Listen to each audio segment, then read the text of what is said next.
Valorant's newest cinematic called Shattered is here, and in it we follow Killjoy, Reyna, and Neon as they venture through the portal and into Omega Earth. This is the longest cinematic that we've gotten yet, and in this video I'll be breaking it down, showing you things you might have missed, things that tie into the lore, and all that good stuff. First thing I noticed, as you can see on Killjoy's device here, as she's scanning for presumably Radiant, Neon is glowing a lot, especially her surge protector, which just goes to show just how much power is surging through Neon. Also, Reyna doesn't glow at all. Imagine this is just because she isn't using her powers, she doesn't have that much Radiant in her, something along those lines, but regardless, probably more emphasis on the fact that Neon is insanely powerful. Here we get our first look of some sort of police force on the Omega Earth. In fact, they're called Force Atlas, as you can see there by the logo on his shoulder. Now this guy with the red helmet seems to be some sort of like commander or leader of the rest of the force, and as you would have seen throughout the cinematic, all the other guys are just like disposable soldiers, henchmen, whereas this guy seems to be quite a lot stronger. Little thing that I thought was cool here is just how much faster Neon gets to cover compared to Killjoy. Obviously a tiny detail, but I thought it was cool. You can see Reyna here using her Leer, and all the soldiers seem pretty clueless as to what's actually happening,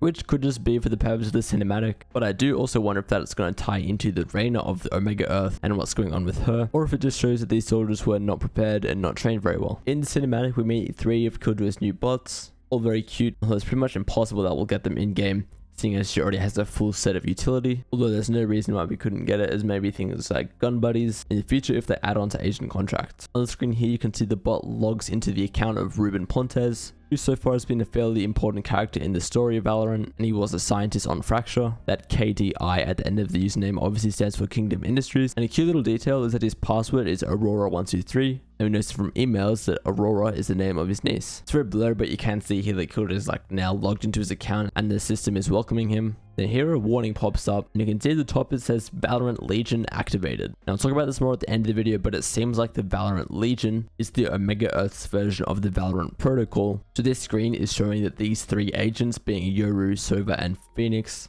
have been activated.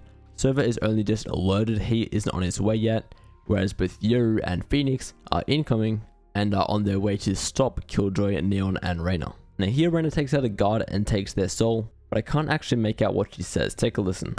Even you're still alive. She definitely says still alive, but I'm not too sure about what comes before that, so if you know, let me know. Now again, this sort of leader for the Force Atlas continues to be a pest, because he actually breaks Neon's surge protector, and because this is broken, this means that there's less control and there's less limit on her powers, making her much stronger. And here is where Viper arrives. And this is the Viper of the other Earth, so you could call her Omega Viper or Legion Viper. She's going to be against Killjoy, Reyna, and Neon in this case. So if you weren't already too sure on that, we have 2 different Earths, Alpha Earth and Omega Earth. We're mostly following the story so far of the Alpha Earth, and on there, they're called the Valorant Protocol, whereas on Omega Earth, all the agents are called the Valorant Legion. Here we can see we get an overview of Pearl, and it's no surprise that the Radiant is going to be at the bomb sites, both A and B. After finding this, the Killjoy does some more digging, and comes across a bunch of different screens. One of these related to desalination. Now, desalination is a process that takes away mineral components from saline water, which basically just means to make seawater or salt water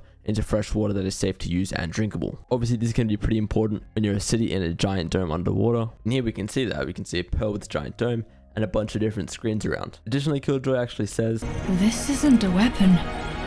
It's a life support system." So this shows that on the Omega Earth, they're stealing Radiant from the Alpha Earth in order to help themselves stay alive. They're using it to like power the dome. Before this, it was presumed by the Valorant on the Alpha Earth that it was being stolen to be used for like weapons and things like that. Viper does have a line where she talks about Reyna being so predictable. So she is obviously familiar with Reyna and how she fights, but at this point in time, it's sort of unclear where Reyna stands within the Valorant Legion. Obviously earlier we saw Neon's surge protector break after it was shot out by the commander of Force Atlas, so this enables her here to go absolutely insane with the powers, electricity flying everywhere. Get this cool action shot, and she even lets out this giant surge of electricity, which not only takes out the soldiers, but also causes the entire facility to lose power. Funny little moment here where Killjoy's bot saves her from one of the soldiers, and then we cut to Reyna, who actually cuts communications with Killjoy and Neon before saying something about a life for a life and trying to take down Viper. Un alma por un alma. She's obviously stopped by Neon though, as for now their priority is just to get out alive, and the trio end up escaping into this comic store. And this is where we sort of get the big reveal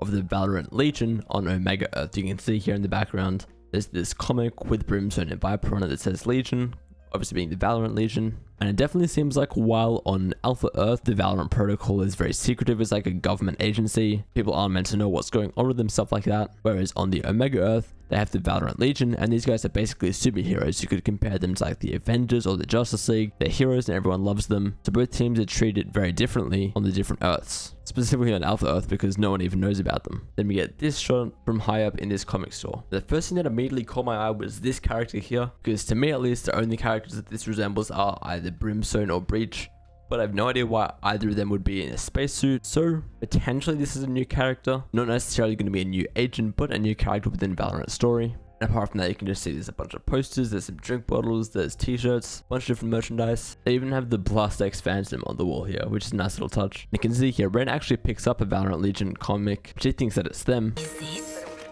us?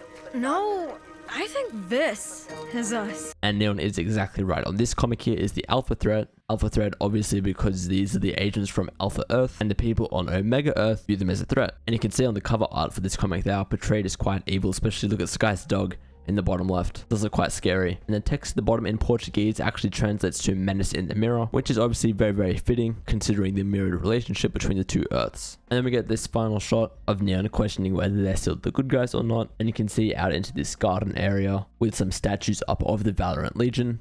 And this could be nothing, but it is interesting to note that Phoenix and Jet seem to be very prominent figures on the Omega Earth. Maybe they played more of a founding role over here, or maybe it's just because they're more recognizable characters, probably fan favorites, or something along those lines. But that's everything I took notice of in the latest Valorant cinematic Shattered. If you think I missed anything or got anything wrong, let me know what that was down below. Otherwise, that's it from me for now, and I'll see you all next time. See ya.